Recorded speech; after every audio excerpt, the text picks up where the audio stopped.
Hello दोस्तों, आज हम लोग थॉमस कॉर्ली की लिखी हुई बुक द रिच हैबिट से कुछ लाइफ लेसन सीखने वाले हैं। इस बुक को लिखने के लिए इन्होंने इस टॉपिक पे रिसर्च किया कि वो कौन सी हैबिट्स हैं जो एक इंसान को इतना रिच बनाती हैं, और इसके लिए इन्होंने 233 अमीर और 128 गरीब लोगों पे रिसर्च किया। और इस वीडियो में हम उन 4 रास्तों के बारे में जानने वाले हैं जिसे यूज करके आप लॉन्ग टर्म में बहुत ज्यादा पैसे बना सकते हो, और आपके लिए कौन सा रास्ता सही रहेगा वीडियो देख के आप वो भी डिसाइड कर सकते हो। और हाँ, हमेशा की तरह अगर वीडियो पसंद आए तो लाइक बटन पे क्लिक करना बिल्कुल भी मत भूलना। जब थॉमस कॉर्ली ने बिलियनेयर को स्टडी किया तो ये पाया कि जो उन लोगों ने इतने सारे पैसे बनाए हैं उनको 4 कैटेगरीज में डिवाइड किया जा सकता है। यहाँ सबसे पहली कैटेगरी आती है सेवर इन्वेस्टर्स की। अगर आप एक नौकरी करते हो और सैलरी से मिले हुए कुछ पैसों को आप सेव करते हो और बाद में जाके उन्हीं सेव किए हुए पैसों को आप इन्वेस्ट करते हो, तो आप एक सेवर इन्वेस्टर की कैटेगरी में आते हो। यहाँ सेवर इन्वेस्टर अपने सेव किए हुए पैसों को इन्वेस्ट करते हैं जो उनको लॉन्ग टर्म में बहुत ज्यादा पैसे बनाने में मदद करता है। अगर मैं चारों कैटेगरीज को कंपेयर करूं तो ये सबसे इजी और लीस्ट रिस्की रास्ता होता है। इस मेथड से लॉन्ग टर्म में आप आराम से अच्छे पैसे बना सकते हो।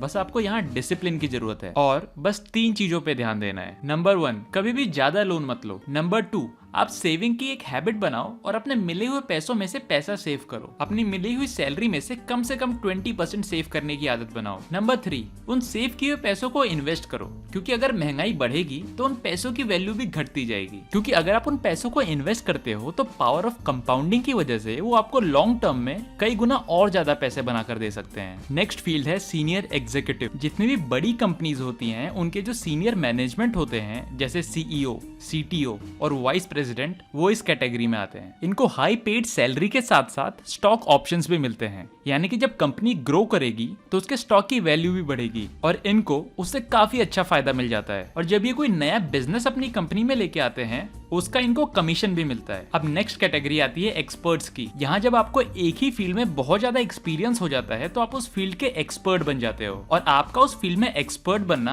आपको फेमस भी बना देता है। और अगर एग्जाम्पल देके बताऊं तो ये म्यूजिशियंस हो सकते हैं, फिल्म एक्टर्स हो सकते हैं, लॉयर्स हो सकते हैं, डॉक्टर्स हो सकते हैं और फैशन डिजाइनर्स हो सकते हैं। मगर एक एक्सपर्ट बनने के लिए आपको अपना टाइम, एनर्जी और एफर्ट बहुत ज्यादा देना पड़ता है। यहाँ तक कि मैल्कम ग्लैडवेल अपनी बुक आउटलायर्स में बोलते हैं कि आपको एक फील्ड में एक्सपर्ट बनने के लिए आपको उसमें 10,000 घंटे डालने पड़ते हैं। यानी कि जो एक्सपर्ट्स होते हैं उन्हें मिनिमम 10,000 घंटे तो अपनी फील्ड में लगाने ही होते हैं ताकि वो अपने आर्ट को प्रैक्टिस कर सकें और उसको सुधार सकें। अब लास्ट फील्ड है अपने पास एंटरप्रेन्योर्स की। अब ये लोग होते हैं थोड़े से ड्रीमर, जो दुनिया को थोड़ा अलग देखना पसंद करते हैं। अगर कहीं कुछ प्रॉब्लम होता है तो ये लोग उस प्रॉब्लम का सोल्यूशन ढूंढने में लग जाते हैं, बजाय इसके कि वो लोग उस प्रॉब्लम को लेके रोए धोएं या फिर उस प्रॉब्लम के साथ जीना सीख लें। इनका मकसद दुनिया को बेहतर बनाना और बिजनेस अपॉर्चुनिटीज के फॉर्म में पैसे भी बनाना होता है। मगर इस 4th कैटेगरी में फेलियर के चांसेस बाकी तीनों कैटेगरी से बहुत ज्यादा हैं। इनफैक्ट थॉमस कॉर्ली ने जिन 233 बिलियनर्स का इंटरव्यू लिया था उनमें से जितने भी एंटरप्रेन्योर्स थे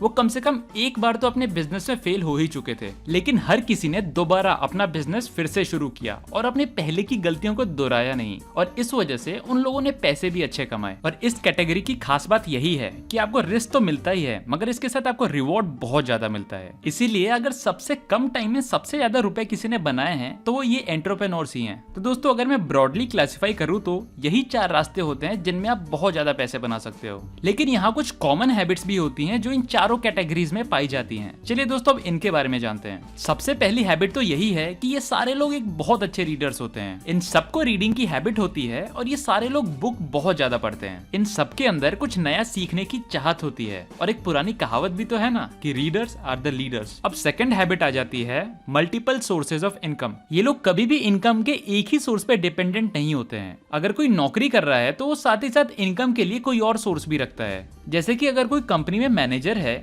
तो वो साथ ही साथ इन्वेस्टिंग भी करता है। अब नेक्स्ट हैबिट आ जाती है डोंट फॉलो द हर्ड। यानी कि जो ज्यादातर जनता कर रही होती है ये लोग उसे ही आंखें बंद करके फॉलो नहीं करते। ये लोग हमेशा कुछ अलग करना चाहते हैं। जैसे कि एंटरप्रेन्योर्स, एक्सपर्ट और एग्जीक्यूटिव, ये लोग कुछ अलग करते हैं तभी तो इतने बड़े मुकाम तक पहुंच पाते हैं। इनफैक्ट जो सेवर इन्वेस्टर्स होते हैं उनकी भी आदत सेविंग की लग चुकी होती है, जो ज्यादातर लोगों में नहीं होती, तभी तो जाकर वो लोग इतना कमा पाते हैं। लास्ट और आखिरी हैबिट है खुद को टाइम देना। ये लोग डेली बेसिस पे खुद को कम से कम 15 से 30 मिनट देते हैं, और वो लोग खुद से ये सवाल पूछते हैं जैसे कि क्या मेरे खर्चे सही डायरेक्शन में जा रहे हैं, क्या मेरा करियर सही डायरेक्शन में जा रहा है, या फिर क्या मेरा हेल्थ सही डायरेक्शन में जा रहा है। जब आप ऐसे सवालों के जवाब खुद को देते रहते हो तो इससे आपकी थिंकिंग भी पॉजिटिव होती है और साथ ही साथ आपका सेल्फ एस्टीम भी बढ़ता है। और इन सारी चीजों के अलावा आपको ये भी अच्छी तरह पता होना चाहिए कि अगर आप सक्सेसफुल लोगों के साथ रहोगे तो आपको हमेशा उनसे कुछ ना कुछ नया सीखने को ही मिलेगा। दोस्तों, अगर वीडियो पसंद आया तो इस वीडियो को लाइक करना बिल्कुल मत भूलिए, क्योंकि अगर आप इस वीडियो को लाइक करते हो तो यूट्यूब अपने आप मेरे वीडियो को बाकी लोगों को रिकमेंड करेगा। और दोस्तों, इतनी मदद तो आप मेरी कर ही सकते हो। दोस्तों, अगर अभी तक आपने मेरे चैनल को सब्सक्राइब नहीं किया है तो आप मेरे चैनल को सब्सक्राइब भी कर सकते हो, और आप मेरे वीडियो को अपने फ्रेंड्स और रिलेटिव के साथ शेयर भी कर सकते हो व्हाट्सएप पे। और दोस्तों, जाने से पहले थैंक